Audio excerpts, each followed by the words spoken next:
Wonderful. Yeah. Hello and a warm welcome to everyone today to the contest against Corona, which we'll be initiating today. The contest against Corona is a digital Pan-African knowledge tournament powered by the platform Atingi. It's a e-learning platform of GIZ. And yeah, it's great that you are all here today. My name, before we get started, let me briefly introduce myself. My name is Onike Soya, and I'm one of the moderators for today's event. I work for GIZ, specifically in the GIZ African Union office, which is based in Addis Ababa. So I'm also sending sunny greetings today from Ethiopia and Addis Ababa. And I will now hand over briefly to my co-moderator, Aissatou Touré, so she can also introduce herself, and she will be in charge today of the French translation for you. So Aissa, over to you. Merci beaucoup, Onike. Donc, comme Onike l'a précisé, je m'appelle Aissatou Touré et c'est un honneur pour moi de vous accueillir aujourd'hui dans ce concours contre Corona.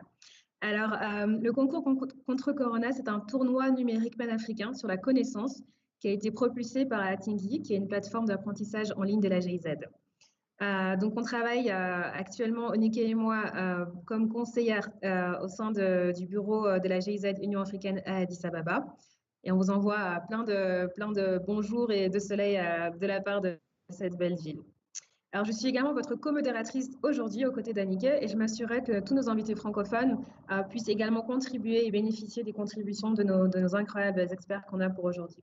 Mais avant toute chose, je me tourne vers Onike. Onike, over to you. Thank you, Aissa. Yeah, wonderful. So this is a very special event for us and all the organizers. So we're very happy today to be here and kickstart this exciting activity. For your background and information, last year, the platform Atingi Games had a physical knowledge tournament where quite a lot of people came together to launch the e-learning platform Atingi. I don't know the exact numbers, but as you can still imagine, before the times of Corona, there were probably huge numbers of people coming together, assembling physically in large halls to play against each other and to network. So what has happened since then? You all know that since the beginning of this year, we've all been suffering from the COVID-19 pandemic, which basically, doesn't allow us to come together in the old formats. So the contest against Corona this year is 100% digital. We hope that it will all work out well with our technologies. All you need to play and to join today and later on is your phone, internet access, and a healthy portion of combative spirit. Before we will all start gaming in an hour, we'll have a countdown later, we would like to tell you just a bit more about the idea behind this contest. So why would you be part of this? And we will also explain to you how you can win one of our great prizes.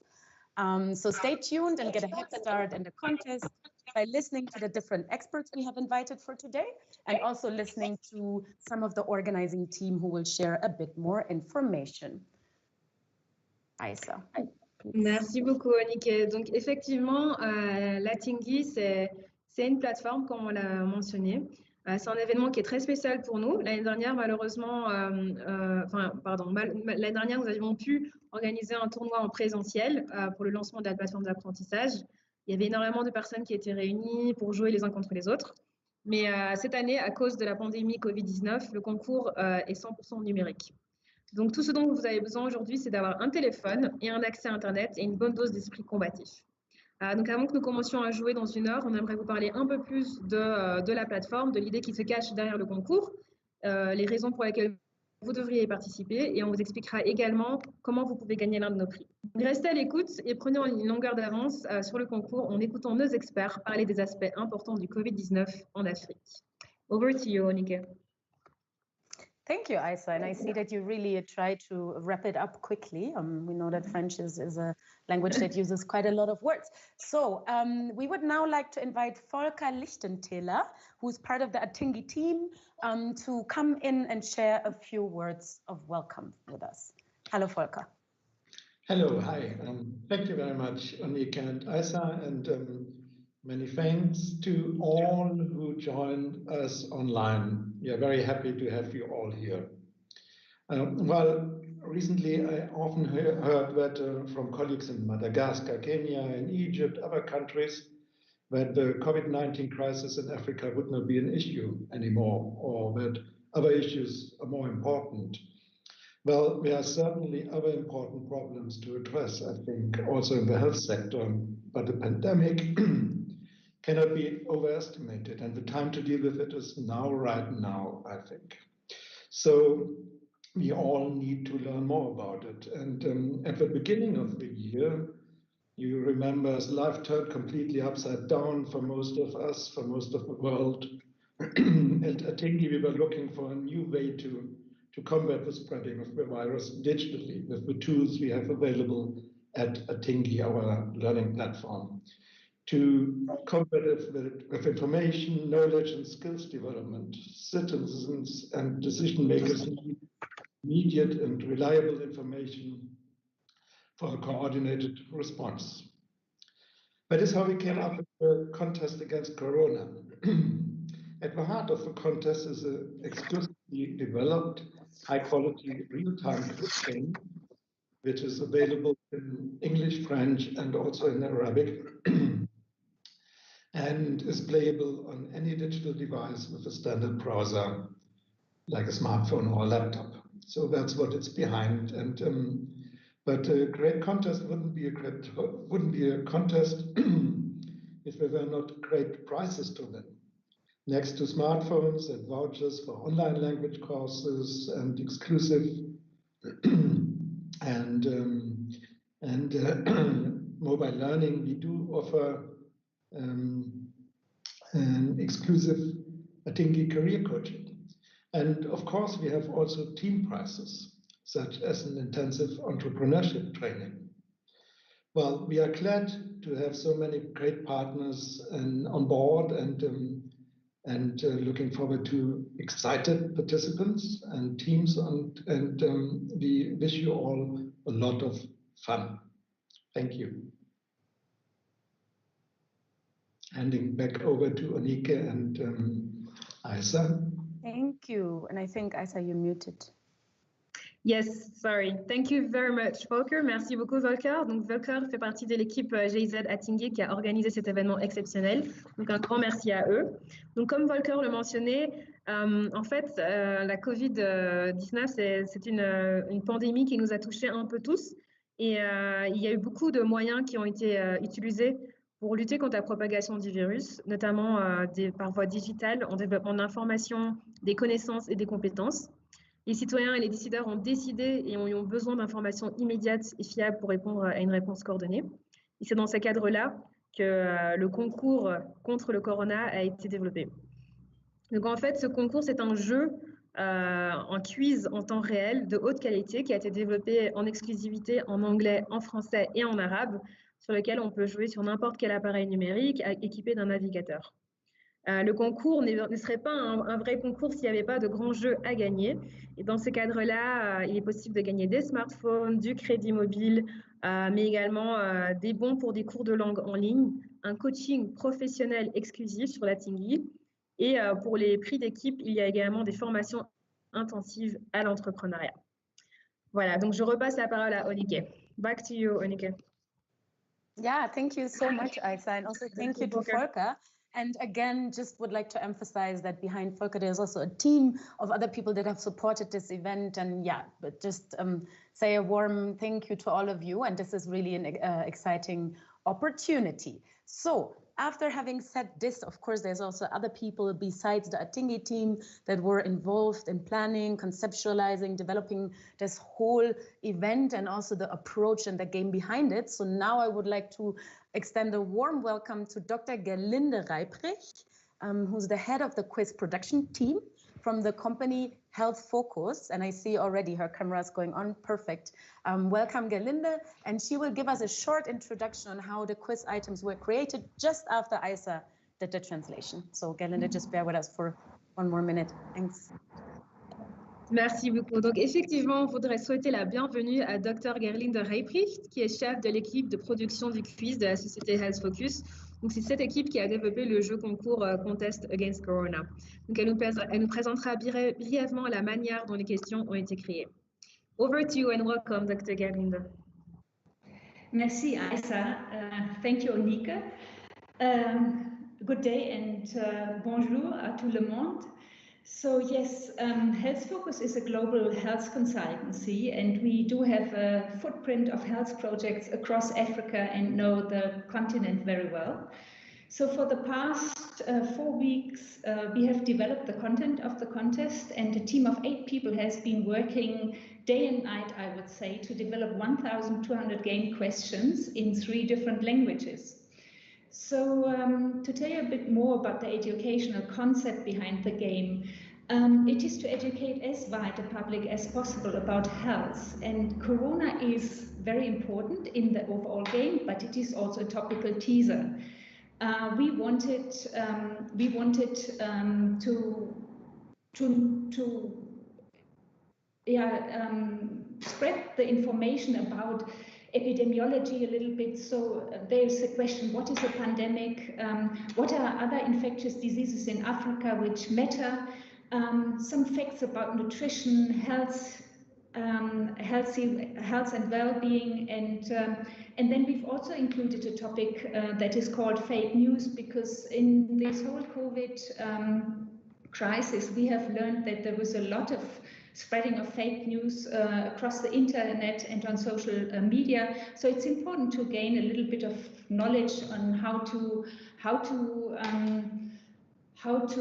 differentiate between a good news or an important news or real news and some of these fake news that have been spreading. There are 2 different levels of difficulty in the game, whereby the first level is mainly intended to increase an appetite for playing. So these are a bit easier questions, I would say. And then the second level requires a little bit of intensive study of the questions, and there's also learning material included in the game that helps the players to play at the top. Yeah, that's basically the concept behind the game, and our team wishes all the players now a lot of fun and also good luck. Thank you. Yeah, thank you so much, Dr. Reiprich. This was really a good teaser, and certainly has created appetite, I hope, among our audience. I think before I will now give the floor to our 4 amazing guest speakers that we have with us today from different locations in Africa, I would like to give Aisa the chance to briefly translate your input so that everyone also understands. Merci beaucoup, Dr. Gerlinde. Donc, effectivement, Health Focus est une société de conseil en santé mondiale qui s'occupe de projets de santé dans toute l'Afrique, et ce sont eux qui ont développé le contenu de ce merveilleux concours. Donc, un grand merci à eux. C'est une équipe de 8 personnes qui a travaillé sur 1200 questions en 3 langues durant 4 semaines. Donc, c'est très excitant. Le principe du jeu consiste en fait à éduquer les gens un maximum sur les questions relatives à la santé. Donc en fait, l'actualité de coronavirus a permis en fait d'utiliser cette opportunité pour parler de santé. Donc le jeu va traiter des questions, des définitions par exemple épidémiologiques, mais aussi traiter des questions des fausses nouvelles, des fake news. Donc dans ce jeu, il y aura 2 niveaux de difficulté. Le premier pour but de susciter l'intérêt au jeu, et le deuxième niveau exige un peu plus d'études accrues sur le sujet, sur des questions et sur le matériel d'apprentissage afin de pouvoir jouer à un plus haut niveau. Donc c'est un jeu très excitant, assez challengeant, et on a hâte que vous puissiez y jouer. So over to you, Monique. Thank you. Thanks, Aisa. So as I already said, we have a number of experts here with us today who will be sharing some insights as to the situation on COVID-19 in Africa, and also health impacts and approaches in different countries, also outside of Africa, but the main focus here on the region. So let's get started. And I would like to start with warmly welcoming Dr. Barry Kisnasamy, who works for the National Department of Health in South Africa. And Barry, great, wonderful. Thank you so much for turning on your camera. Hi, Barry. And Barry is a medical doctor with additional training in public health, occupational and environmental health, and has over 25 years of experience in the South African health sector, and has worked for several years in the sector of development cooperation. So, Barry, after a short translation by Aisa, we would invite you to to speak. Thank you so much, Annika. Donc maintenant, nous allons commencer en fait à introduire nos 4 experts qui vont parler chacun de leur sujet, de leur domaine, leur secteur d'intervention. Donc on va commencer avec Dr Barry Kitsanami, qui travaille pour le ministère national de la Santé en Afrique du Sud. Dr Barry est un médecin qui a suivi une formation complémentaire en santé publique, en santé du travail et en santé environnementale. Il a 25 ans d'expérience dans le secteur de la santé en Afrique du Sud et a travaillé plusieurs années dans le secteur de la coopération au développement. Thank you. Over to you. Yeah, thank you. And I have to say that I've jumped a bit ahead. So Barry, if you will give me one more chance to also introduce our 2 other guests, which I nearly, or actually 3, which I nearly missed out on. You will definitely be invited to come on in a few minutes. Let me just briefly give the chance for our others to show us their faces and also, to be introduced. So sorry. Our next speaker is actually Ara Oforiwa. She's today here with us. I don't even know from where. Maybe Ara, you want to let us know. She's a graduate of biomedical science and medical devices research and has years of experience in project management and consulting, also in the field of international development. Ara, we will invite you to speak in a little while. Before I make the same mistake, I hand over to Aisha and we'll introduce our 2 other speakers. So see you in a bit. Merci beaucoup. Ouais, donc effectivement, nous allons maintenant introduire notre 2e panéliste, Ara Oforiwa, qui est ici avec nous, qui est une diplômée en sciences biomédicales et en recherche sur les dispositifs médicaux. Elle a des années d'expérience dans le conseil en gestion de projet et dans le domaine international. Bienvenue, Ara. Monique, over to you. Yes, thank you, Aisha. And Ara, we'll see you again in just a little bit. So we have another guest today with us here who is from Guinea-Conakry, Mr. Saiko Sanyane, who is a health socio-anthropologist and graduated from the University of Sonfonia in Guinea-Conakry. Wonderful, Saiko. Great to see you. And I'll hand over to Aisha to translate, and then we'll welcome you back in a little while.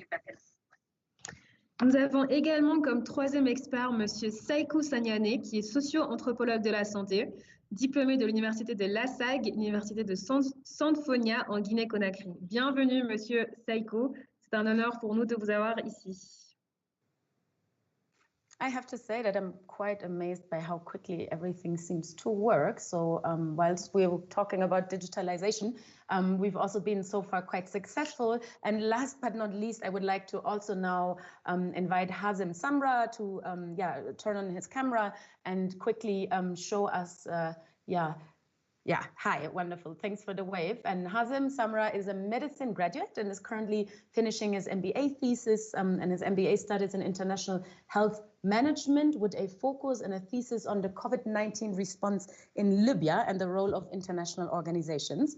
And Hazem also worked for a number of international organizations over the past years. So over to you, Aisha. Hazem, we'll come back to you in a little bit.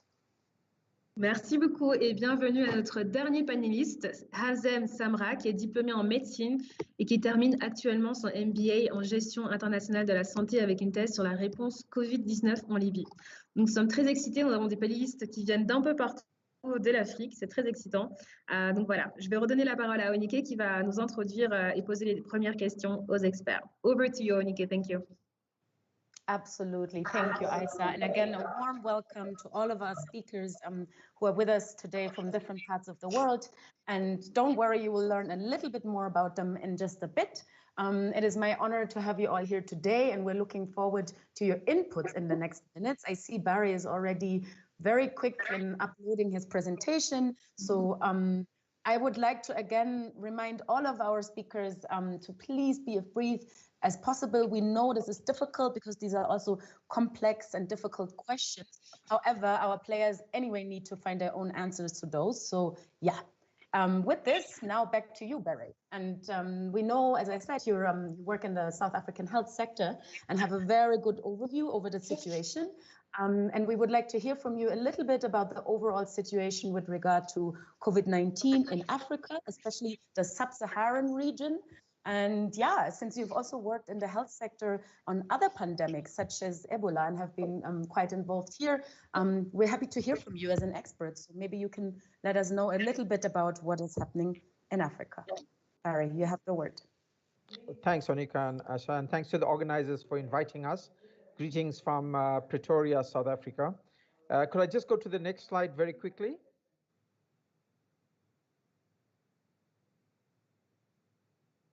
So this is the data from 2 weeks ago, and we currently have about 454 million confirmed cases of COVID-19, including 1.3 million deaths. But Africa makes up only 3% of the global COVID-19 cases and 2% of the reported tests. And Onika and I will speak a little while about why Africa is so low on the agenda. Next slide. This is what we call the league table, which shows you that Europe is leading with the numbers in the last 7 days. But in terms of the cumulative numbers of cases, it's the Americas with approximately 23 million now, and then followed by Europe, followed by Southeast Asia, the Eastern Mediterranean region, and then the African continent. Western Pacific, of course, has a very small number of people in terms of those infected. Next slide. This is the league table for Africa, which covers the top 10 countries by numbers of people infected. And you can see that South Africa makes up the bulk, almost about 60% of the numbers come from South Africa, then followed by Morocco, Egypt, etc. Of course, this is what we call numerator data. When you look at population data, it's slightly different, but it just tells you by numbers, these are the top 10 countries in Africa. Next slide. And then I just wanted to touch base, Onika, very quickly on what was the main issues about the low numbers. The first issue was demographic. We have a young population in the continent, and we feel that this might have helped in some ways where people had a mild illness and recovered. Secondly, we had geographic transport links aren't that great. It was mainly air travel, and that due to the lockdown at a very early stage in most African countries, we landed up with containing the pandemic.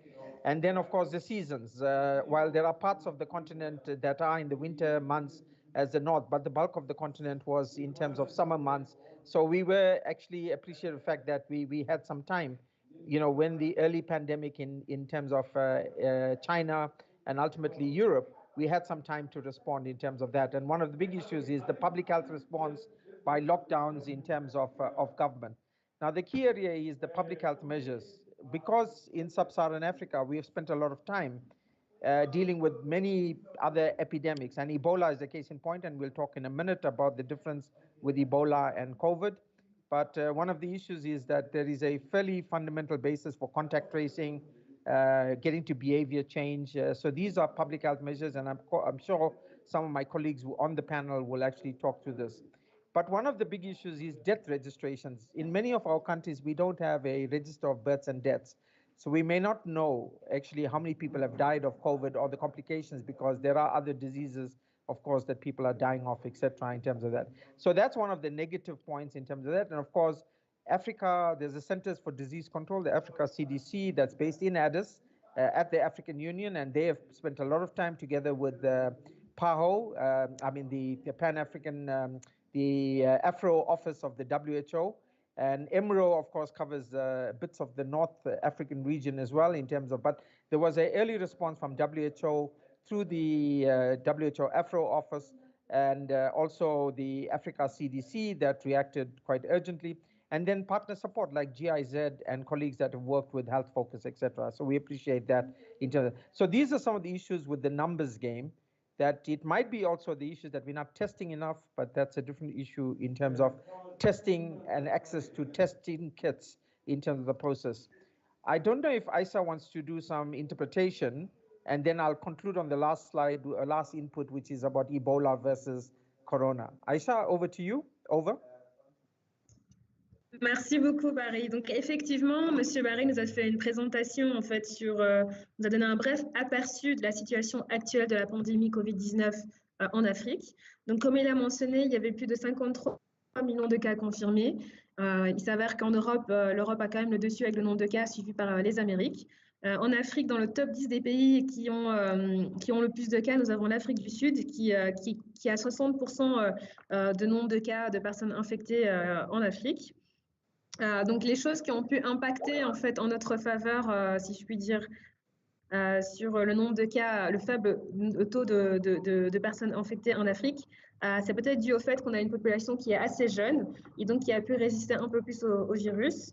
Le deuxième point peut être dû au fait que, étant donné que les transports aériens ont été très vite bloqués en Afrique avec des mesures de confinement assez sévères, notamment en Afrique du Sud et dans d'autres pays africains, cela a pu aussi impacter sur le taux assez faible de nombre de cas positifs.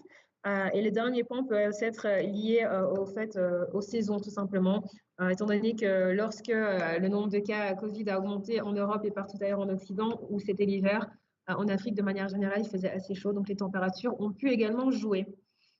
Donc ça, c'est les trois, je dirais, points principaux que M. Barry a mentionnés.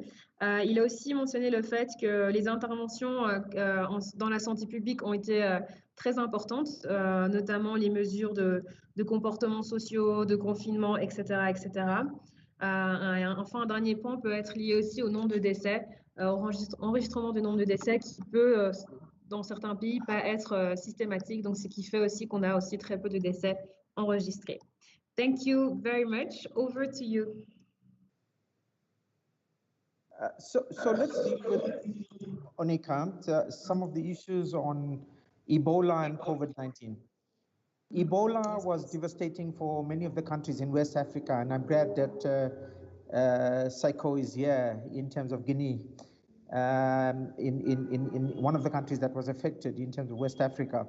Now, Ebola was spread by contact. It's body fluids, and at a very early stage, we had to intervene with social behavior change, which is also possible as we are talking now. I'm currently having my mask, so that it's very important. It was a very important issue. We are a very warm continent. We like to hug people, greet people with warm embraces, and we've had to now make all of those changes with wearing a mask, social distancing, the whole issue around washing your hands and sanitizing. Of course, the key problem was people don't have access often to water, and that's one of the major problems.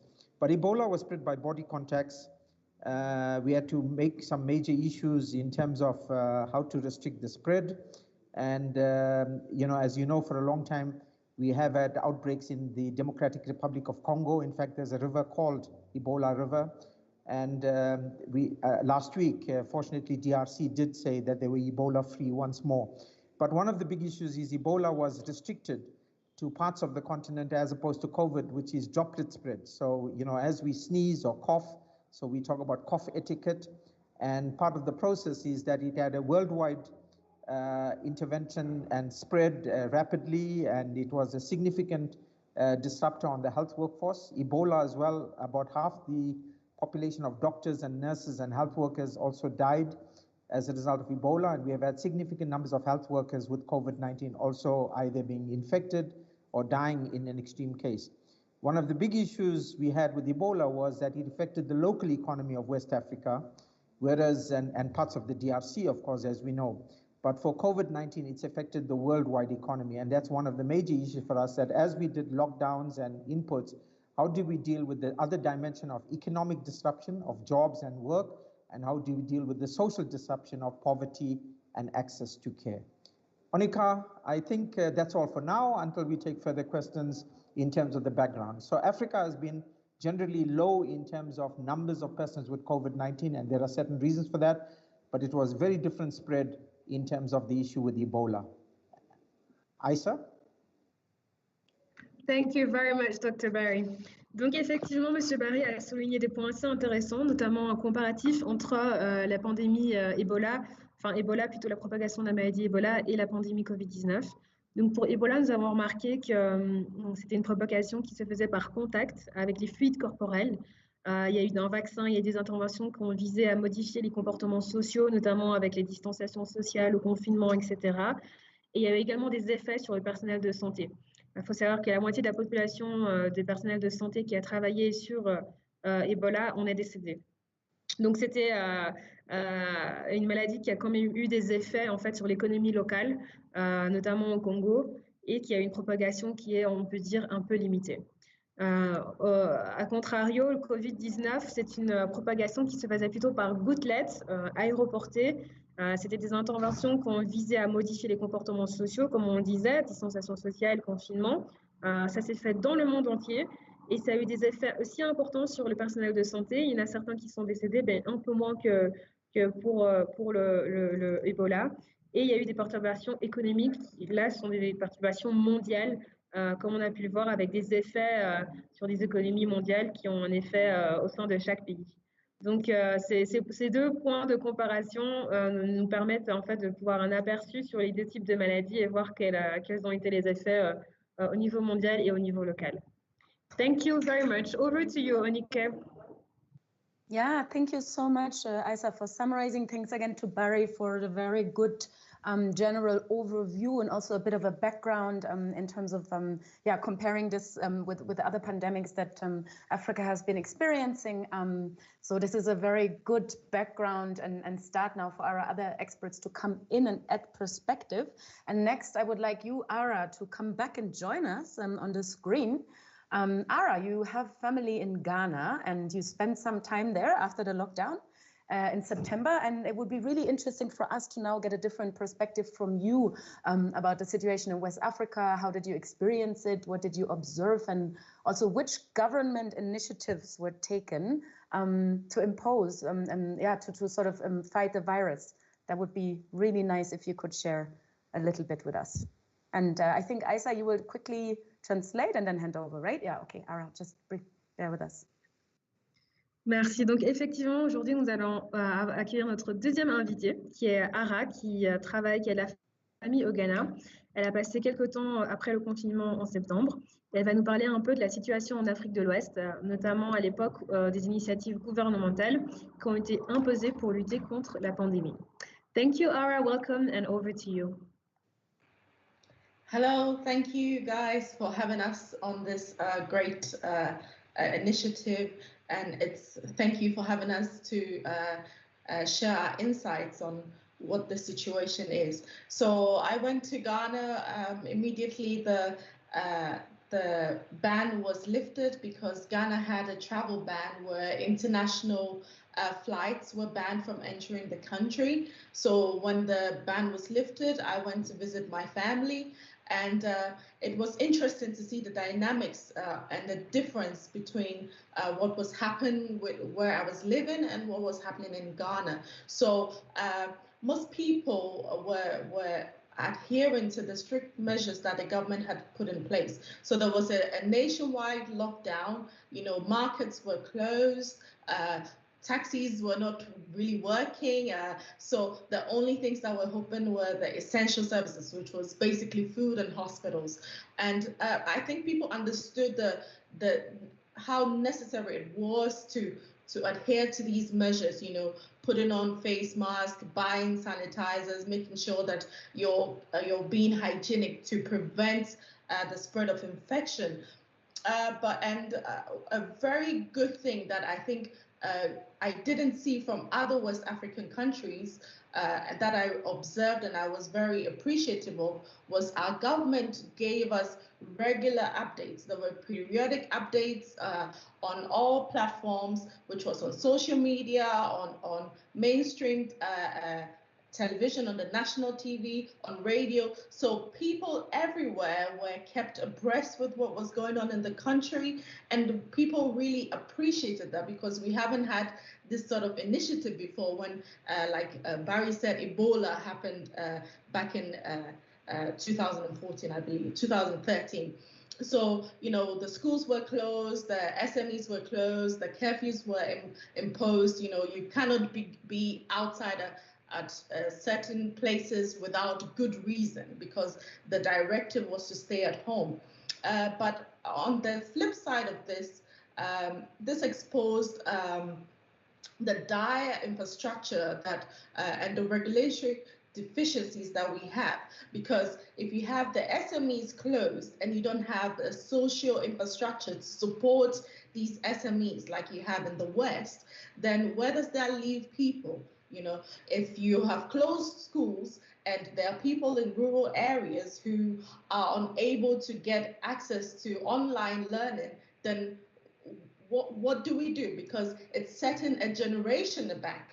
You know, so it really exposed a lot of deficiencies in the country, and it really showed that we really need to do more. And in hindsight, you could say that the Corona actually highlighted what we needed to do as a nation and in Africa in general.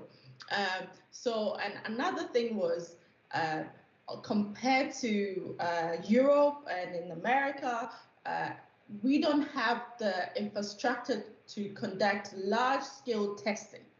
You know, so you have cases that go undetected because there are no means of tracking and tracing like we do here in Germany or in England or in America. And I think that was a poignant thing that we needed to reflect on.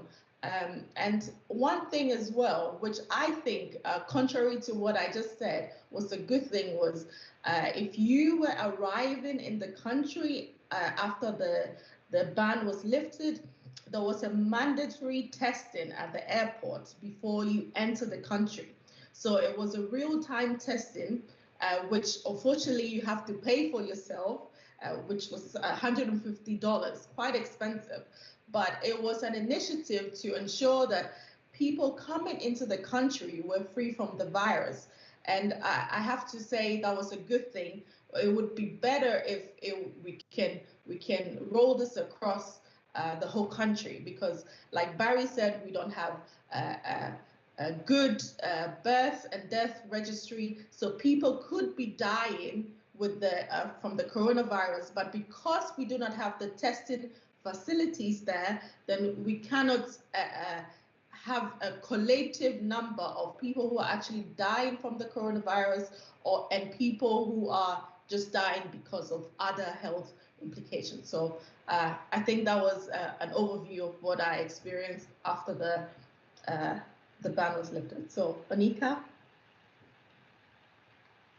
Yeah, thank you so much, Ara. That was really great. And again, adding perspective to what Barry already shared with us, now more from a West African and local or national perspective from Ghana. So thanks for sharing.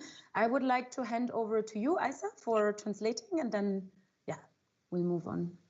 Thank you very much, Ara. Merci beaucoup. Donc Ara nous a permis d'avoir une perspective un peu plus ouest-africaine, notamment du Ghana.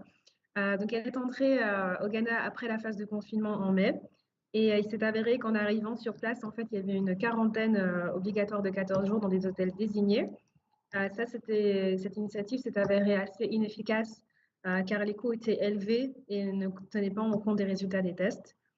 Donc malgré ça, en fait, de manière générale, la population ghanéenne était assez réceptive aux mesures strictes car elle comprenait les enjeux sanitaires.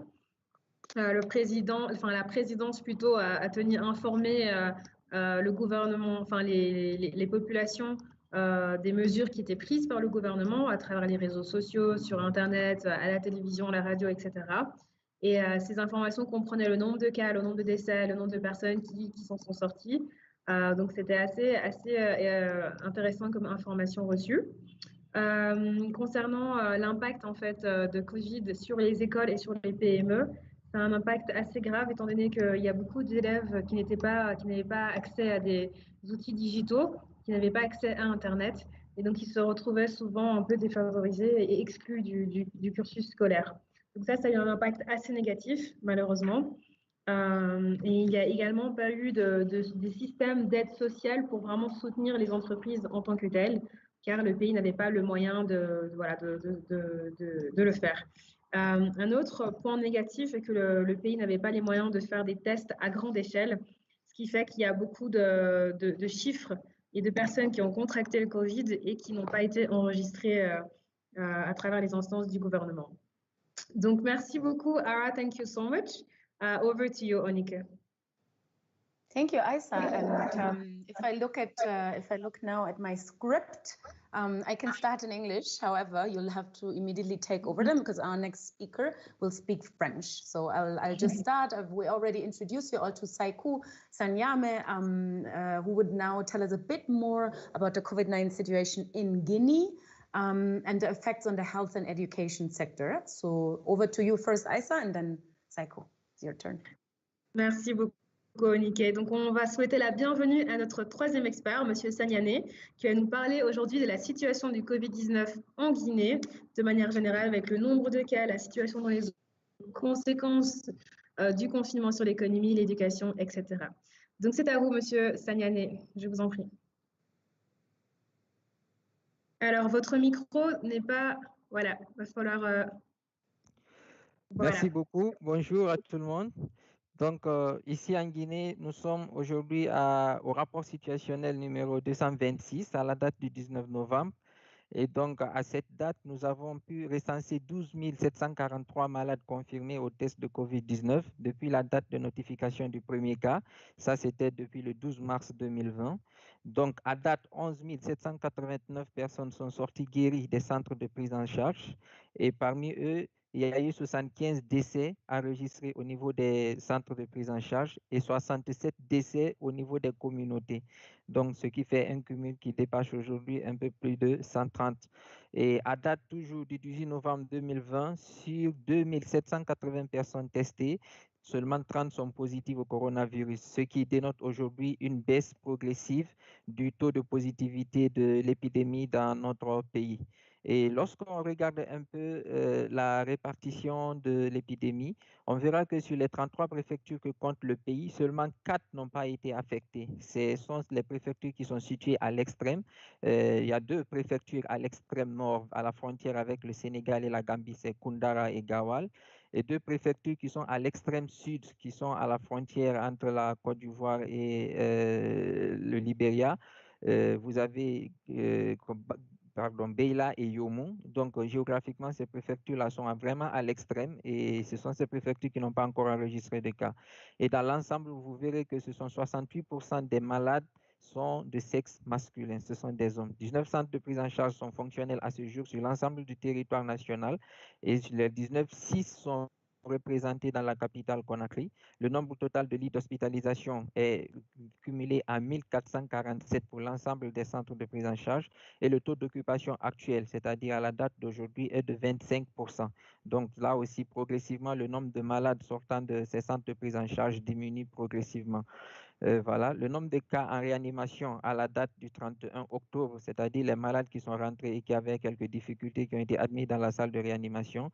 Aujourd'hui, on compte 32 personnes et parmi ces 32, il y a 4 qui se retrouvent dans une situation critique, qui sont en soins intensifs. Donc, l'épidémie de coronavirus, malgré qu'au début, il y a eu une remontée fulgurante, aujourd'hui, nous allons progressivement vers un aplatissement de la courbe et cela n'est pas resté indifférent sur l'impact par rapport à la fois au secteur économique, mais aussi à la vie sociale. Donc, la progression incontrôlée du virus au début de l'épidémie a ralenti fortement les activités économiques et les activités commerciales, du fait qu'il était exigé qu'il y ait la distanciation physique dans l'ensemble des services ou des espaces publics qu'on fréquentait. Et certaines entreprises et des institutions ont tenté l'expérience du télétravail, mais ce n'était pas donné à tout le monde, vu que la technologie ne permettait pas toujours. Et cette question de technologie a fait d'ailleurs que nous, aujourd'hui, dans le cadre du projet que nous avons avec la GIZ, la gestion des rumeurs et la promotion des initiatives communautaires, nous mettons en avant la promotion des compétences numériques des ONG, des acteurs communautaires, pour leur aider eux aussi à entrer dans le monde du télétravail, à être efficaces malgré les mesures de restriction qui ont été imposées. Et l'administration publique a été réduite au strict minimum pour son fonctionnement là aussi, parce que tous les ministères non essentiels ont été réduits au strict minimum. Et même au niveau du ministère de la Santé, seulement le personnel essentiel partait pour pouvoir faire les activités à ce niveau-là. Donc cela a engendré une perte de revenus pour certains et une défiance pour ceux qui n'avaient aucune économie. Parce que lorsqu'on est pauvre et qu'on vit du jour le jour, parce qu'en Guinée, 60% de la population vit en dessous du seuil de pauvreté, ça fait que les gens n'étaient pas forcément pour le respect des mesures barrières, notamment le respect de la distanciation sociale. Donc c'est d'ailleurs aussi Et il y a une augmentation du coût de transport pour compenser le respect de la distanciation physique parce que du moment où les gens ont commencé à sortir de chez eux pour dire il faut nécessairement qu'on gagne de quoi vivre, donc il y a une régulation systématique du prix du transport. Donc là où on payait 1500 francs guinéens, les passagers étaient obligés de payer par exemple 3000 francs. Donc le transport a automatiquement doublé parce qu'on a réduit le nombre de places qui devraient être occupées dans le transport public et même dans le transport privé d'ailleurs. Voilà. Et aujourd'hui, les écoles sont restées fermées pendant plus de 5 mois, malgré qu'il y a eu une reprise. Pendant 5 mois, les enfants ne sont pas allés à l'école et cela aussi a eu un impact considérable sur les examens nationaux parce qu'à un certain moment, on a donné juste 1 mois de préparation aux enfants pour qu'ils se préparent à la hâte et pour pouvoir passer les examens sans par endroit nécessairement terminer les programmes d'enseignement qui étaient planifiés à cet effet. Et voilà, les structures de santé aussi également, les gens, il y a eu vraiment une réticence des uns et des autres à aller se faire dépister pour d'autres maladies parce que la peur s'était installée et on avait du mal à faire comprendre aux gens que oui, effectivement, vous pouvez aller vous faire dépister pour les autres maladies, vous pouvez aller vous faire consulter en allant à l'hôpital, mais cela n'est pas synonyme que vous attrapez nécessairement la COVID-19. Donc, des frustrations, il y en a eu aussi avec la fermeture des mosquées, des églises et des lieux de culte, où on a même entendu dire dans le cadre de notre approche de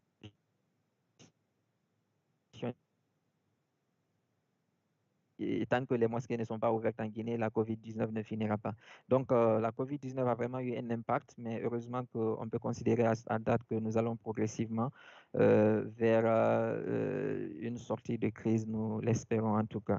Et ça à vous. Merci beaucoup, M. Sagnane, pour cette description très explicite de la situation en Guinée. Donc, I will now do the translation in English. So, Mr. Sagnane shared with us quite intensive and information about the situation in Guinea. So, as he mentioned, there were more than 12, currently there are more than 13,000 confirmed cases since the first case in March 2020. Out of the 33 administrative districts in the country, 4 have not been affected yet. So this is quite positive news. Most of the cases have been reported to be in the capital, Conakry, and it seems that the virus mainly affects men with 68% of cases. So the pandemic has strongly affected the economy, as it was also mentioned in Ghana. The epidemic slowed down most of the activities, but also institutions, companies who had difficulty to experiment mobile working and working from home. The public administration were also reduced to a bare minimum of its functioning.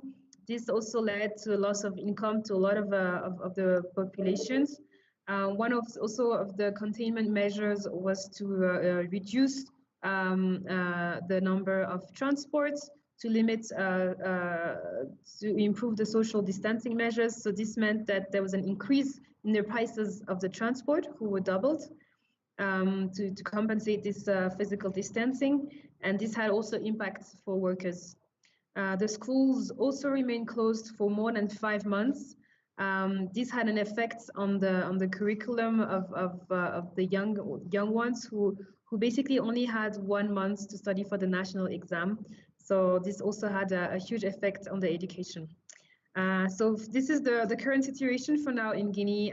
Things are working and progressively with the support of organizations and partners who are also supporting the local administration with digital means and for the schools. Thank you very much. Over to you, Onike. Merci beaucoup, Monsieur Sagnane. Yeah, thank you so much, Saiku, and thank you so much also, Aisa, for the translation that I could have not done. So wonderful for you to take charge of this. So yeah, our next expert on the stage has already been introduced, Hazem Samra, joining us today from Libya. We're honored to have you here again, Hazem. So you're living in Libya, and we all know that the country has been affected by conflict now since 2011. And maybe you can also let us know what are the interlinkages between the pandemic that we're currently all experiencing and a country that is already in civil war. So how is this playing out in Libya? And maybe you can also share with us a little bit about the role of international agencies in relation to this complex. So I'll allow Isa to briefly translate, and then we'll hand the word to you.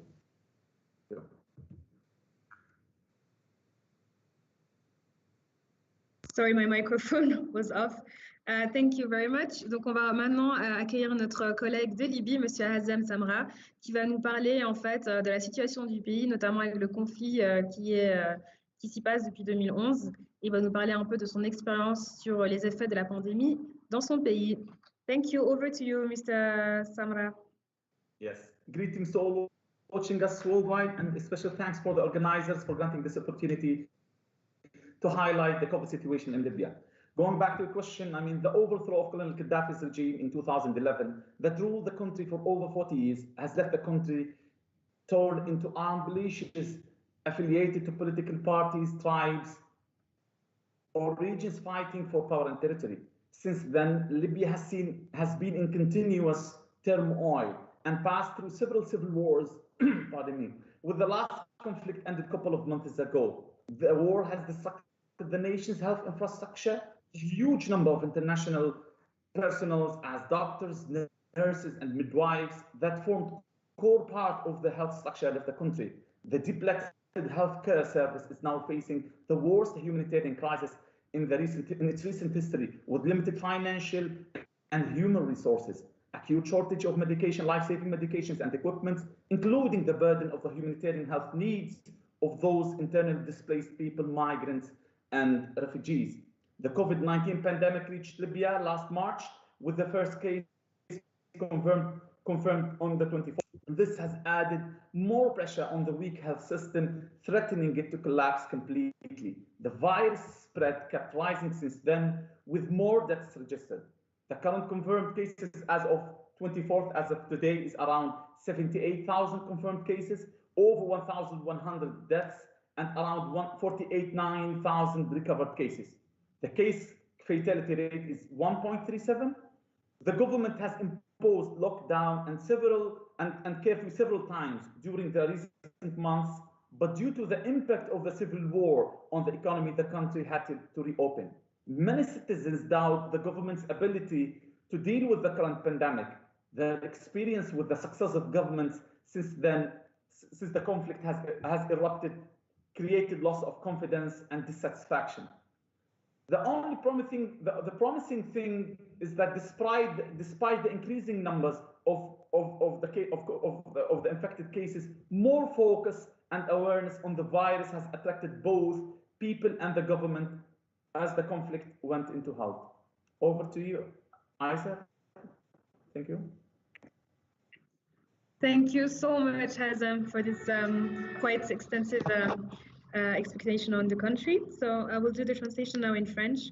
Donc, comme M. Hazem l'a mentionné, à cause du renversement du régime du colonel Kadhafi qui s'est passé en 2011, le pays a connu des troubles successifs et continus, notamment à cause du fait que le grand nombre de professionnels de la santé internationaux, comme les infirmières, les sages-femmes, etc., ont dû quitter le pays et les structures sanitaires à cause de la situation de conflit, ce qui fait que la pandémie Covid-19 a eu un impact très fort sur les systèmes de santé qui en gros, a accru la pression sur les systèmes de santé. Donc, ce qui fait que actuellement, les systèmes de santé sont débordés avec très peu de personnel de santé, étant donné que la plupart ont fui, et surtout à cause des situations économiques et conflictuelles qui existent déjà dans le pays. Le nombre de cas ne fait qu'augmenter. Aujourd'hui, ils sont à 76 000 cas de personnes infectées. Le gouvernement a tenté d'imposer des mesures de confinement, de couvre-feu à plusieurs reprises, mais à cause de la guerre civile, le pays a dû réouvrir ses frontières. Donc voilà, voici la situation actuelle. Thank you, Onike. Thank you, Hazem. Over to you, Onike. Yeah, thank you so much, Isa. And now, normally we would go back to our expert based in South Africa, Barry, but he has actually given quite an extensive answer in the first round. So basically, then we would like to now invite back on stage Ara with another question for follow-up. Ara, are you ready to come in? So what we would like to know from you is basically, so the numbers in many African countries are declining compared to the first wave in April. And what do you think? Is it that people are therefore now less cautious about health measurements? What have you observed? What are you aware of? Yeah, please share with us. Hi, thank you, Anika. Yeah, so absolutely, people are far less cautious of at the moment. Getting to the latter parts of September and early October, I noticed people were not taking social distancing as seriously as they did before, and so that's a huge problem. And you know, in Ghana, and I can say in Africa in general, at least the sub-Saharan Africa, there are social events that are a huge thing, you know, funerals, weddings, engagements, all these social events. And people have started doing that again on large scales instead of the 50, the maximum number that has been put down in the law to say, you know, you can only gather up to a number of 50 people at a social event. But that's completely thrown out of the window. You know, if you go to a funeral, there are hundreds and hundreds of people there, and social distancing is basically a thing of the past. You know, people are hugging and kissing and have sort of reverted back to pre-corona times. If you go to the churches, even though the chairs have been separated, so it allows the minimum distance. After the service is over, people are going over to other people and say, hey, how are you? Giving hugs and all of that. So I think people in Ghana or have sort of said to themselves, well, Corona didn't affect us and it's a thing of the white man, so we just have to get on with our lives. And that's the general perception at the moment. And it's a shame because Corona is not gone, as we all know. And we really need to make sure that enforcement of these measures take place and are effective, because who knows, with the current news of mutations of this coronavirus going on, you know, the youths that are sort of our lifelines and are not getting infected, who knows what could happen tomorrow. So I really think we need to be retrospective of what's going on and actually say, look, we have to really abide by these measures, because it's not just for other people, but it's for our own safety. And I think like I mentioned before, the government was given weekly updates. That's no longer the case. So people have said, well, if the government is not giving us updates, then, well, it must be all right then. So I think, yes, generally, people are less precautious, and hopefully we wake up and say to ourselves, look, we need to do better. So, yeah. Thank you so much, Ara. So I will do the translation in French. Donc, comme Ara l'a mentionné, en fait, concernant les chiffres qui sont en baisse par rapport à la première vague d'avril, les gens sont maintenant beaucoup moins prudents, malheureusement, au Ghana. Les gens sont beaucoup moins prudents, notamment dans tous les événements qui sont les mariages, les enterrements, etc. Donc, les gens maintenant commencent à participer à ce type d'événements malgré la situation. Les églises aussi ont réouvert. Il y a quand même des marquages sur le sol avec des places assises qui ont été organisées. Malgré ça, voilà, les gens se rassemblent notamment dans ce type d'événement-là. Le nombre de cas d'infection a été suffisamment stable quand même, avec 50 000 cas au Ghana. Donc ça comprend le nombre de cas guéris et le nombre de cas qui sont décédés. Et du coup, si je puis dire, dans la conscience des gens, ils pensent qu'en fait, que c'est une maladie qui, finalement, ne touche pas les Noirs, si je puis dire, et qui sont un peu immunisés contre la maladie. Donc, ce sont évidemment des fausses hypothèses qu'il faut vérifier et qu'il faut combattre. Et donc, voilà. Jusqu'à maintenant, les populations continuent de porter des masques. Donc ça, c'est quelque chose qui est assez constant dans le pays. Cependant, par rapport au reste des événements, les gens continuent quand même à y participer. Voilà. Thank you. Onika, over to you. Yeah, wonderful. Thank you. And I would now like to go back to Libya and invite Hazem to come back on stage with us just for a brief moment. Hazem, as I've mentioned earlier, you've also worked with different international organizations, as this whole event is also part of an international development corporation. Of course, we're also interested in what the response of such agencies was, especially in a country such as Libya that is experiencing conflict. So yeah, how would you say, how did their approach maybe differ from other countries where there's no civil war? And also, yeah, how was the interlinkages with the pandemic? Yes, thank you. Aisa, translation first? Yes, merci beaucoup. Thank you. So, donc, Monsieur Hazem va nous parler maintenant de la situation, en fait, tout simplement en Syrie, en Libye. Il va nous parler un peu de comment ça se passe en Libye, des organisations internationales et quelle est la différence avec les différents pays. Over to you. Thank you. Thank you.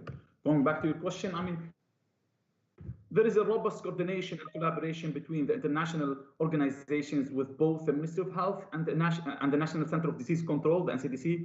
All are working along the 9 pillars of the WHO operational planning guidance to support the country's COVID-19 preparedness and response plan. Regular meetings has been between the partners to agree on the support provided and avoid any overlap on areas not being covered.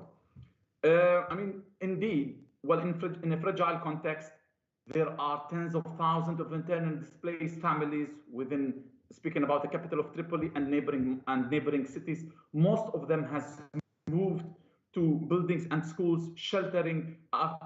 Shelter after the conflict came close to their house, to their homes. Many of the international organizations readjusted their allocated resources to support this flush of displacement and its accompanied consequences.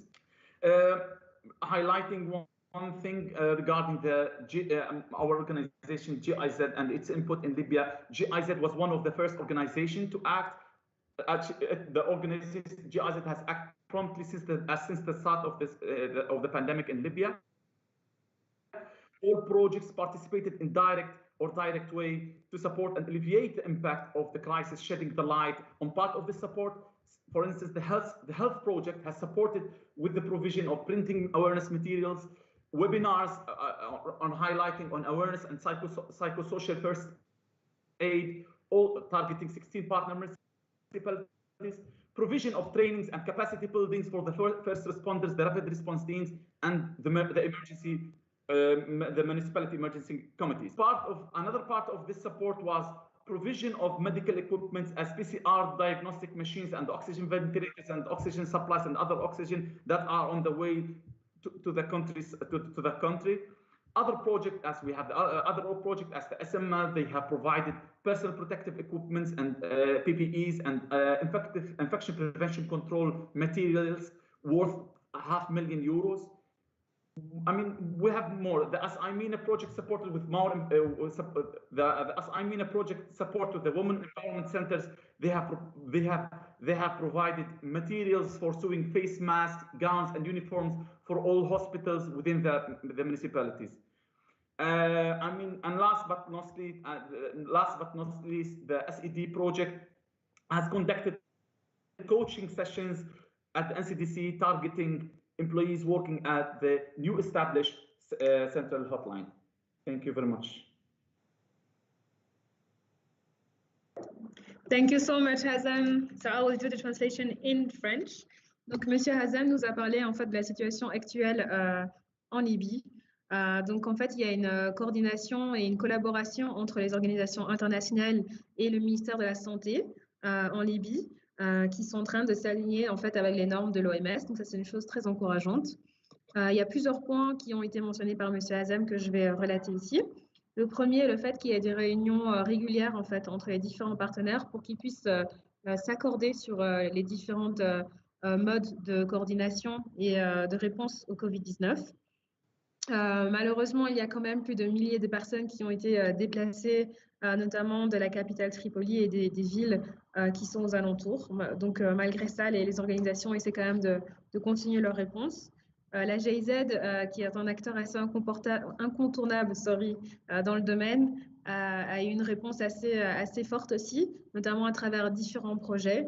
Il y a un projet sur la santé qui a proposé, qui a donné du matériel pour, en gros, tout ce qui est sensibilisation auprès des populations. Il y a un projet qui a aidé avec le contrôle et la prévention de la maladie avec du matériel et des équipements. Il y a un autre projet qui a supporté les femmes avec des formations, notamment sur comment coudre des masques faciaux. Et il y a également deux autres projets, un projet lié à la jeunesse qui a fait aussi de la sensibilisation avec les jeunes et un autre projet qui a proposé des formations de coaching pour tout ce qui est digitalisation. Thank you so much, Hazem, for this inputs. Over to you, Onika. Yeah, thank you so much, Aisa. And I think we have one last expert input now from Saiko Sanyame that I would kindly ask you to first ask the question so he's aware, and then we will go a little bit off script and allow for 2 questions to come in that have been posted on our YouTube channel. So Ok, thank you, Onike. Donc maintenant, nous allons revenir vers vous, Monsieur Saïkou. Donc, on va vous demander d'avoir une réponse assez courte parce qu'on a 2 personnes qui nous ont posé des questions du public. Voilà, donc je vais vous demander de faire une intervention assez courte. Donc, vous travaillez à la commission communication et mobilisation sociale de la coordination nationale de riposte contre le Covid-19 en Guinée. Quelles sont vos tâches par rapport à cette commission dans laquelle vous êtes membre? Merci beaucoup.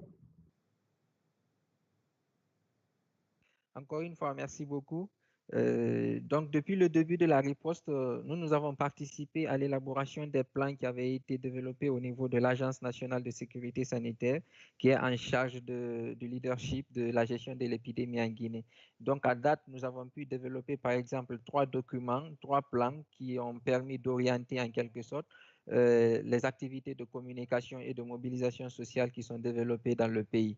Et aujourd'hui, le plan qui est en cours, c'est le plan de dépistage actif de masse couplé à la sensibilisation qui nous permettent d'aider aujourd'hui à avoir plus de personnes testées pour être certain que le recul de l'épidémie est vraiment un fait avéré et non pas le fait que les gens refusent de se faire tester. Et à côté de ça, moi, en tant que socio-anthropologue, j'œuvre à mobiliser de la documentation, mais aussi des informations basées sur le contexte social et culturel pour aider les acteurs de la riposte à mieux planifier les actions qui se fassent. Et donc, dans ce cadre-là, d'ailleurs, nous avons aussi conduit une enquête CAP au mois de juin pour aider à apporter plus de précision sur ce que les gens pensaient par rapport à la maladie et ce qu'ils faisaient. Et après avoir bénéficié aussi des fonds de l'Union européenne à travers le projet PSF PASA 2, nous sommes aujourd'hui en train de travailler sur la gestion des rumeurs et la promotion des initiatives communautaires. Et dans ce cadre aussi, nous collectons, nous analysons et nous déconstruisons les fausses informations en circulation dans notre pays. Et donc, pour ce faire, nous avons mis en ligne un outil de collecte des rumeurs à travers la plateforme Kobo Collect. Donc, nous recueillons les rumeurs et nous les analysons. Et dans nos analyses, nous mettons toujours l'accent sur les sources et les catégories de rumeurs. Ensuite, nous proposons les faits avérés avant de formuler des recommandations à l'endroit des acteurs de la riposte.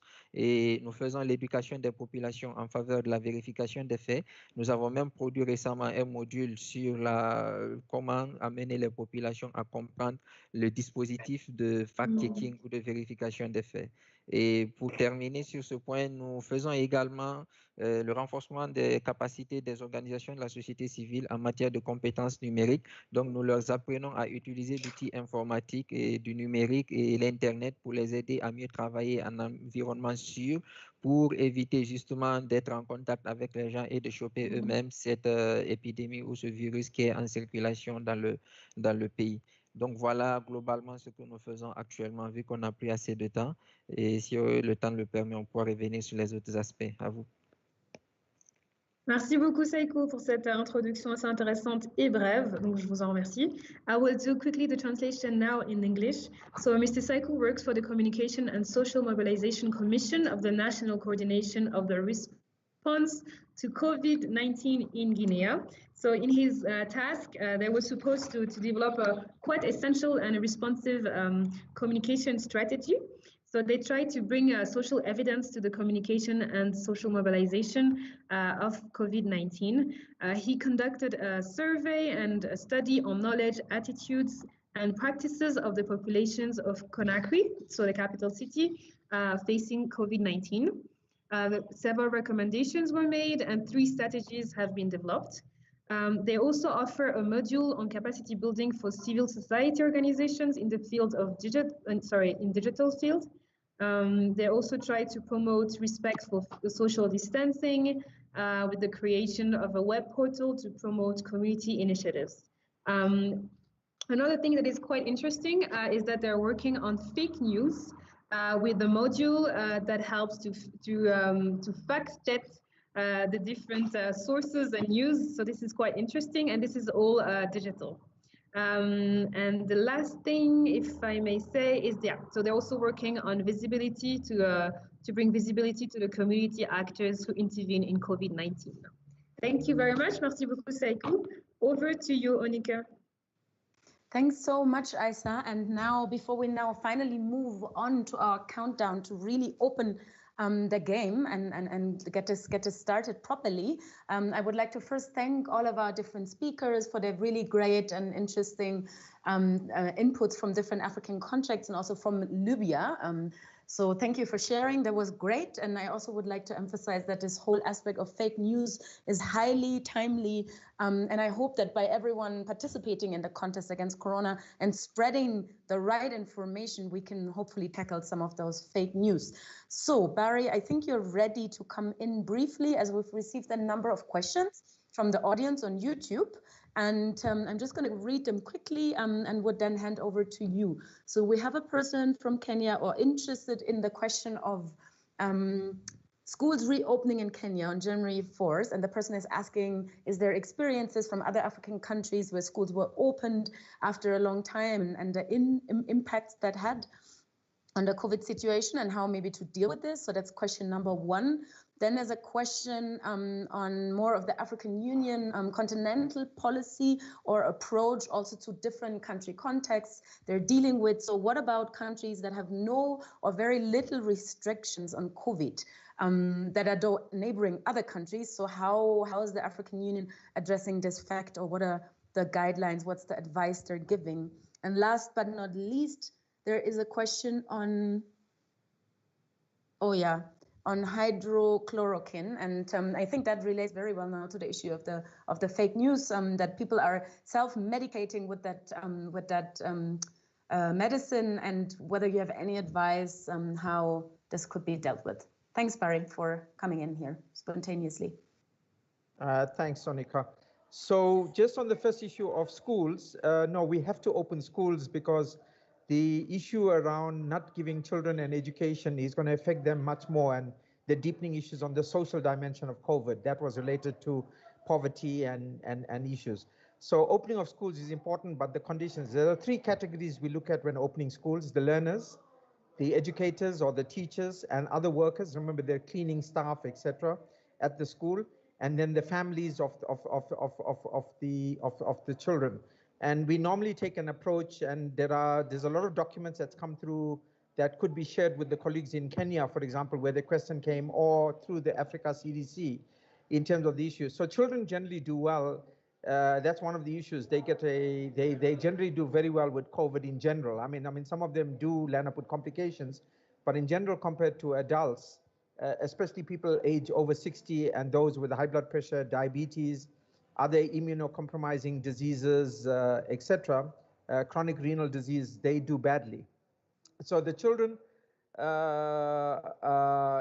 not a problem for them, but then we normally introduce the public health measures, which I'm sure the Kenyan authorities will do in terms of social distancing, hand washing, the contact sport issues.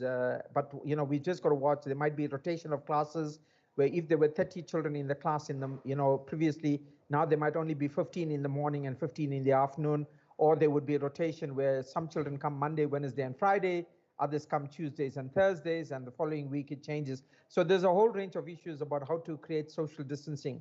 Of course, the big problem with poverty and overcrowding in schools is another issue, because often many schools may not be able to have adequate water and sanitation. So the problem might not be in the classroom, but it might be outside the classroom that the teachers will have to make sure they input.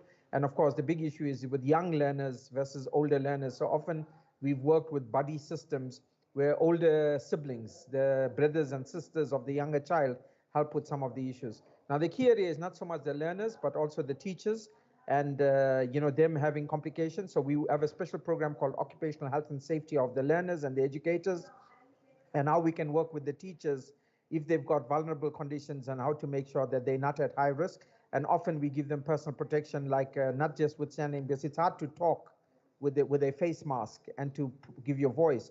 So a face shield is a very important issue that can work. And you've seen from some of the photographs, there's also barriers where they put up barriers at desks, school desks, etc. But in low socioeconomic areas, it's very difficult to introduce many of these measures. So the main issue is just try and deal with the public health measures and inputs, and then of course also work with the families in terms of that.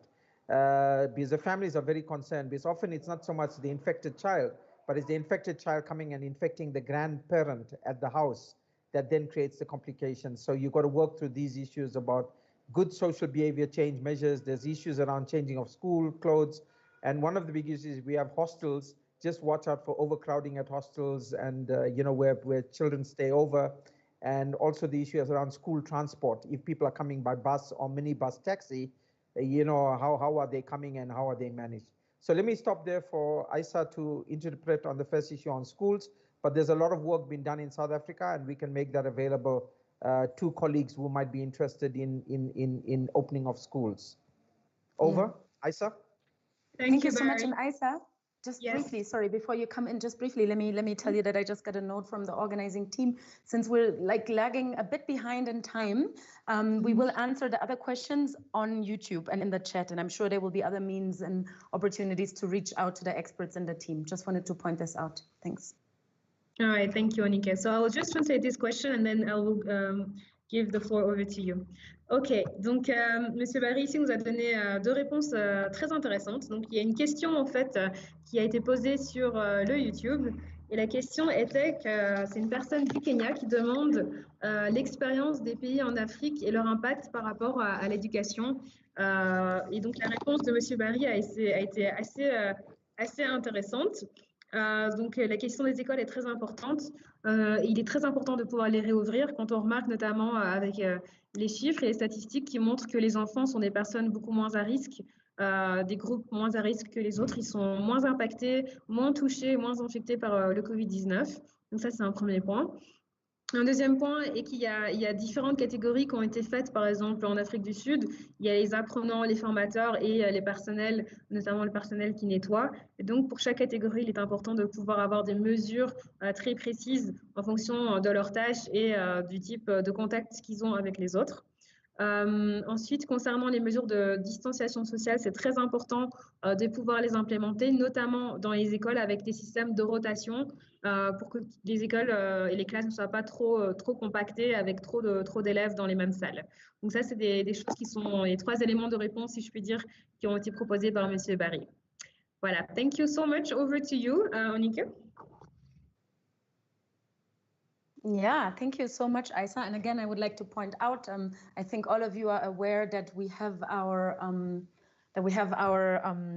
website sort of like, or the game launching in a little while. So we were planning to give you a few insights as to that, but it seems like the server is a bit slow. Doesn't mean that the game won't start, but that we won't be able to do it as we were planning to. However, I would like to now also ask our other members of the organizing team if we're ready for our countdown, because we feel has been enough talking now, and we know that you're all excited and can wait to start. We're also very excited. So we hope all of you have your phones charged, are ready to play, and we would like to count down with you together. So Isa, can you translate, and then I'll check with our team to see if they're ready to share the screen. Voilà, donc nous sommes très excités maintenant parce qu'en fait, on va commencer à faire le fameux compte à rebours pour lancer cette plateforme. Donc, on a eu une variété très importante de contributions spéciales de nos experts des différents pays africains. Donc, on espère que ça vous a plu. Et on vous remercie d'être resté connectés, d'avoir participé. Donc, maintenant, si vous êtes prêts, on va commencer avec ce fameux compte à rebours. On a presque terminé. On espère que vos téléphones sont bien chargés, que vous êtes prêts à jouer. et qu'on va faire le compte à rebours ensemble. Donc, on va juste vérifier avec notre équipe organisatrice pour voir s'ils sont prêts. Are we ready for this countdown? We're very excited. I hope so, and it looks good. Yeah. So we will ask all. Yes, sorry. Go ahead, Annika. No, we just invite everyone now to switch on their mics and then please count with us. We're going down from 10 to 0, and yeah, let's see how that works. Donc, on va demander à tous nos panélistes de mettre leur vidéo et leur micro, qu'on puisse faire le compte à rebours ensemble. J'espère que vous êtes prêts. And maybe if you can also all turn on your cams briefly. Wonderful. There I see Psycho. Barry is probably coming soon. Hazim is already here. I can't see Ara yet, but yeah, so I see a lot of cameras already. I can see mics being unmuted. Wonderful. So I think maybe we can start the countdown now. So 10, 9, 8, 7, 5, 4, 3, 2, 1, 0. Yay! Amazing. That's really amazing. And I think now everyone knows that we haven't practiced the countdown before, but it's not that easy to really start counting the second the clock is moving, but wonderful. And I see a lot of happy faces. So I think this will now allow us to move on and explain a little bit about how the game works. In order to save our network, I would like everyone to again switch off their cameras and mute themselves. Yeah, we've been told that unfortunately, as I said, the server is a bit slow, so we might not be able to really have a look at the website live while going through the explanations. However, we're sure that you'll figure it out yourself. And maybe, Aïssa, you just want to briefly summarize? Oui, merci beaucoup, Annika. Donc, effectivement, comme vous avez pu voir, la connexion n'était pas très stable. Donc, on a pu faire un compte à rebours qui n'était pas très simultané. Mais malgré ça, ce qui est important, c'est qu'on a pu faire un compte à rebours et qu'on va maintenant lancer la plateforme. Donc, ce qu'on va faire maintenant, c'est qu'on voulait vous présenter en fait en images, en vidéo, comment accéder à la plateforme et comment y jouer. Malheureusement, le serveur ne fonctionne pas très bien. La connexion est un peu lente. Donc, on va essayer de gérer ça avec Annika de manière virtuelle. All right, Annika, over to you. Merci beaucoup. So I'm still laughing a little bit, I'm sorry, but about the countdown, please bear with me. So yeah, basically now this is also a little test already, or a little quiz for all of those of you that were aware of this event happening soon and might have already checked out the website. So because our website contest.atingi.org has been online now for a little while already, and we'll now have a short look at the rules that will guide you in gaming and playing the game with you, either your teams or individually. And yeah, Aïssa, over to you before we really get started. And then everyone should listen very attentively. Très bien. Donc, avant de commencer, on va vous demander d'aller sur le site contest.atingi.org et de prendre connaissance des règles qui sont en train de, voilà, pour qu'on puisse commencer à jouer. On peut profiter de cette occasion pour aussi dire aux téléspectateurs qui sont toujours avec nous comment participer à notre jeu concours. Over to you. Yeah. Thank you so much. And again, reminder, I've been also asked to say that repeatedly. So you will find all the information that we will now go through on contest.atingi.org. The website is working, it's functioning, and you could even have, you can find the link under the video on YouTube. And as far as I know, and I will confirm in a little bit, there's also a recording of today's session. So you could always come back to this if you want to hear it again. But I say now, I think we can get started for now. Aisha, maybe you can pick this up just in a second. Aha, and then I see something happening here. So apparently we do have the chance to look at the site while we're going through it. So yeah, let's get started. So the first thing you do when you open the website is you click on the game link, which you can find on your website as well as underneath this video here on YouTube. And this then directly leads you to the game dashboard on the Atingi Games platform. And this is what we can see here right now. So let's bring it up in the frame. Yeah, it's already here. Wonderful. And I say thanks to our colleagues Cornelia and Nina who are working on this in the background together with some others. This is now the English version, but you can easily switch to a different language by clicking on your profile icon. And yeah, as regarding another language, exactly, thank you for showing this. Aïssa will now translate into French. Merci beaucoup. Donc, en fait, ce que nous allons faire maintenant, c'est qu'on va parcourir la plateforme, comme vous pouvez le voir avec nos collègues. Donc, comme vous pouvez voir, on va commencer. On est sur le site contest.atingi.org. Une fois que vous allez dessus, la première chose à faire, c'est de cliquer sur le lien du jeu que vous trouverez sur notre site web. Donc, voilà, vous êtes là sur le site web. Il vous conduit directement au tableau de bord. Donc, ça, c'est le tableau de bord qu'on arrive à voir, qui se trouve sur la plateforme. Et donc, vous pouvez également, sur le coin en haut à droite, vous pouvez cliquer pour avoir une version dans une autre langue. Donc ici, si vous voyez, vous pouvez avoir une version anglaise, française et en arabe. Over to you. Thank you, Aïssa. So, and now for everyone who has followed these instructions, this is basically it, at least for the beginning, because now knowing what we just told you, you can either just start playing immediately and then play basically as an anonymous player, so you don't have to enter your name, your data, if you would rather do this anonymously. However, we would definitely like to encourage you to register, and this is also very important if you want to win a prize. Volker this morning introduced and gave a very good overview of all the exciting prizes that can be won. And since this is also a game, I think it would be nice if you do it by entering your name and creating a profile. And through this, you will need to enter also your email address. You will give us the chance to contact you in the case of you being among the winners. Aïssa. Très bien. Donc, en fait, comme vous pouvez le voir, vous pouvez soit décider de jouer immédiatement en tant que joueur anonyme, comme là, c'est le cas, soit, et si ça c'est très important, si vous voulez gagner un prix, vous devez créer un compte en cliquant sur votre profil, comme vous pouvez le voir là, et en créant ce compte, vous indiquez votre nom et votre adresse email. Donc ça nous donnera la possibilité de vous contacter si jamais vous faites partie des gagnants. Over to you, Onike.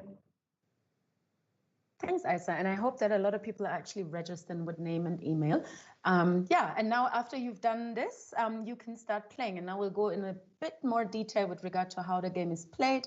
So basically, there's different rounds, and each round consists of 6 multiple choice questions. You can start a round by clicking on the green button. And you will be thrown in with up to 5 other players who are online as well. So whenever you enter one round, you'll have other people competing with you, and this by playing on the green button that you can see on the screen.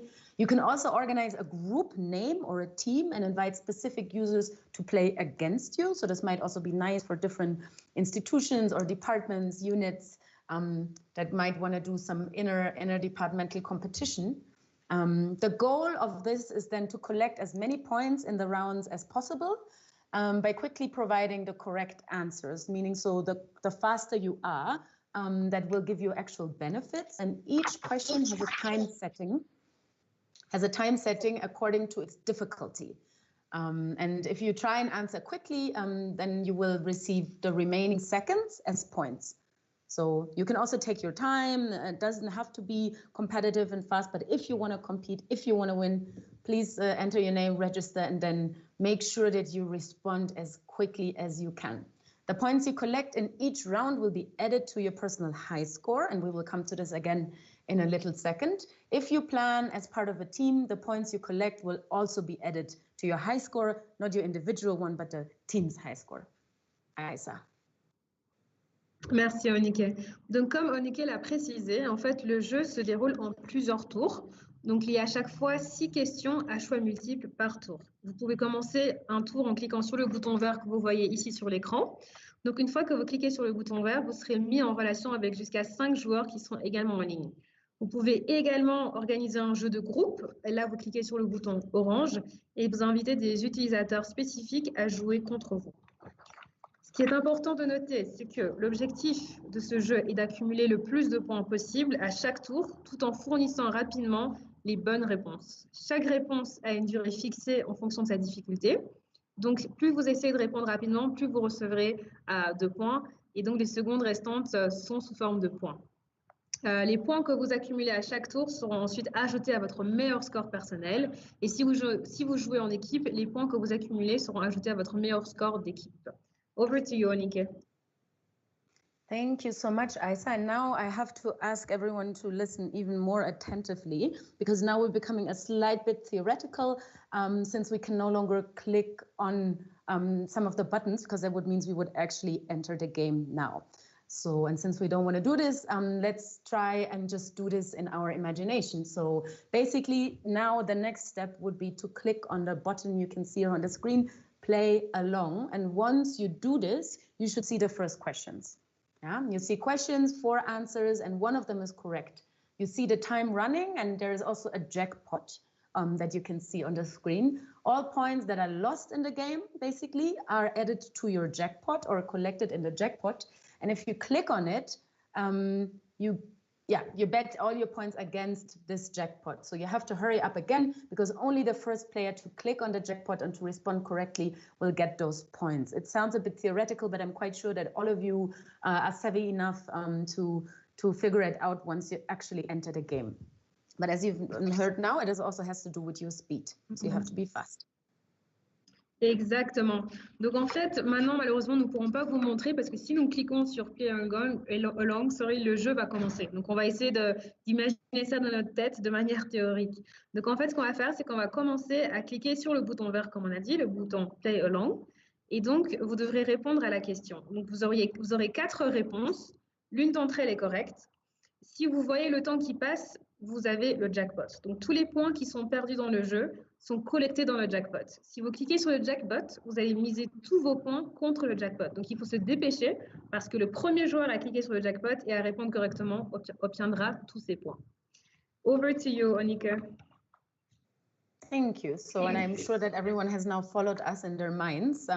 Now, I think we can actually go back to really using our example screen here. So, because the next step you could take whilst playing is to switch to learning tips. When basically that's in a different, that's in a different window. So every time that you've played a round, or maybe even in the middle of a round, that I have to actually verify, you have the opportunity to improve your game and your knowledge by checking out the learning tips. So that one is very important. Don't just play. After each round, have a look at the learning tips that you just saw, and then all the questions that you did not answer correctly will appear in red. So you can use this opportunity to find out more about the answers that you didn't know, or where you could gain more knowledge. And the more you learn, the more points you can make in the end. And sorry, Isa. Sorry, go ahead.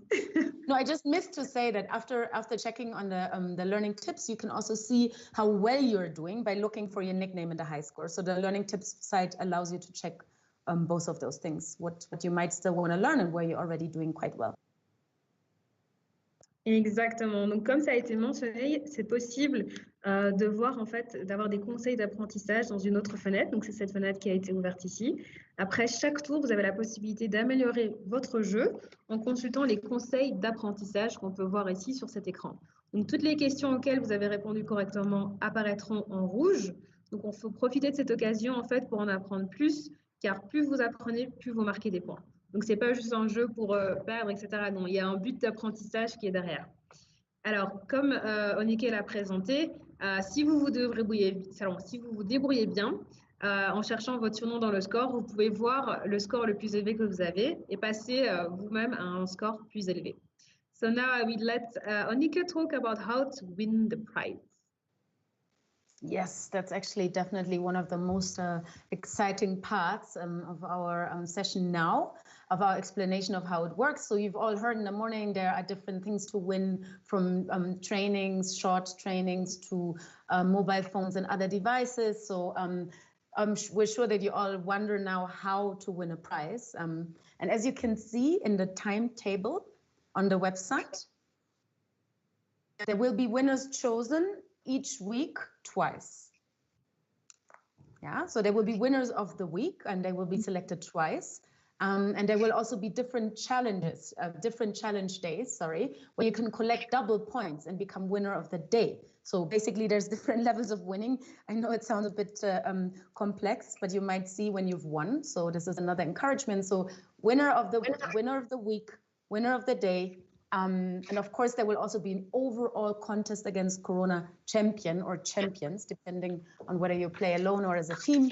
And those will be announced on the 11th of December in our live closing event and the award ceremony. And also all winners will be announced on the Atingi Games platform and of course contacted via email. Tout à fait. Donc en fait, la question brûlante que tout le monde se pose, c'est comment gagner un prix. Donc ce n'est pas un bon jeu si on n'a pas un bon prix et c'est le cas ici. Alors comme vous pouvez le voir dans le calendrier ici, donc sur la page d'accueil qui se trouve à votre écran, vous pouvez choisir, nous allons choisir 2 gagnants par semaine. Donc il y aura 3 journées différentes de défis et vous pourrez accumuler le double de points pour devenir le gagnant du jour.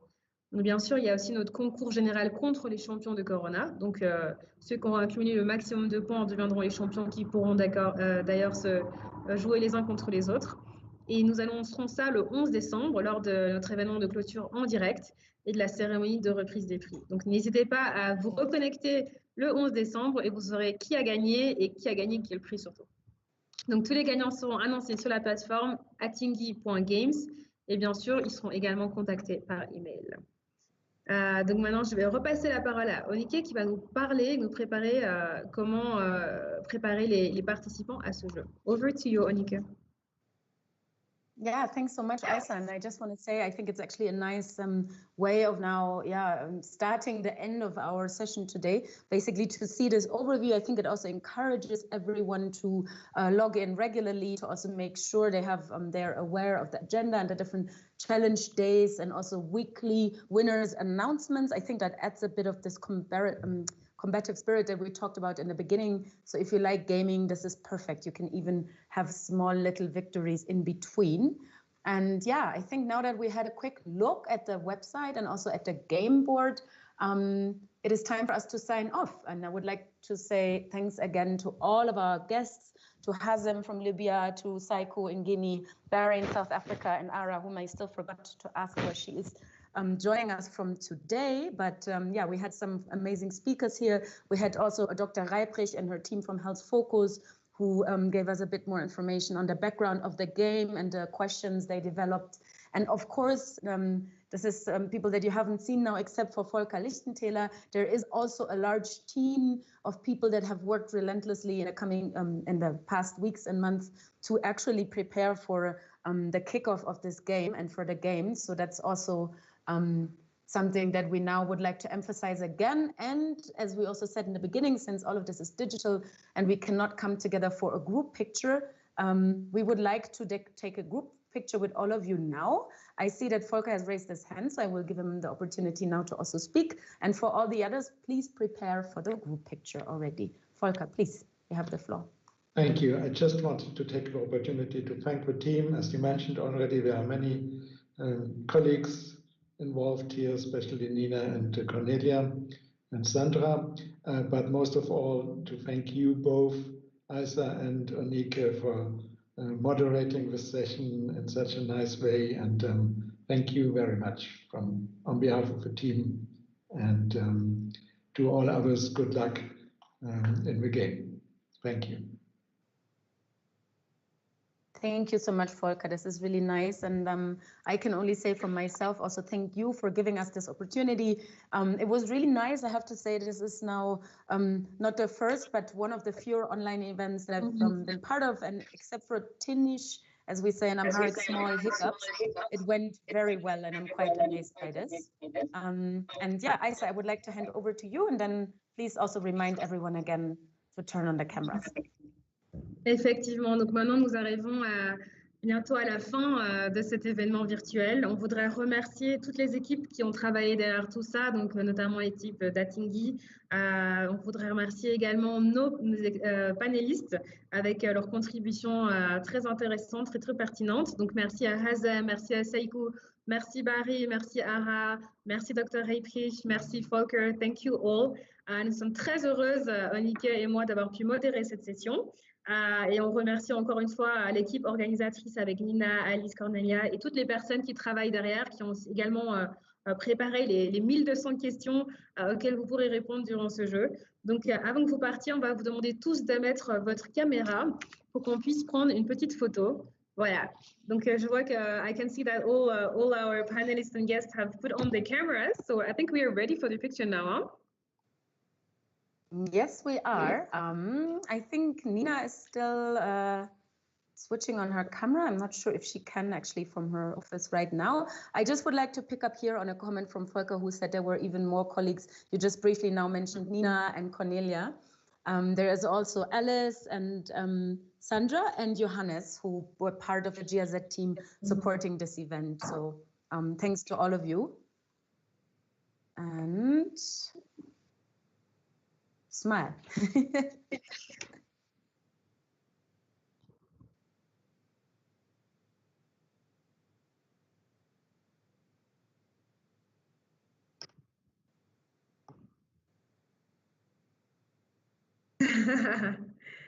Très bien, on va faire des petits coucous. Bonjour à la caméra.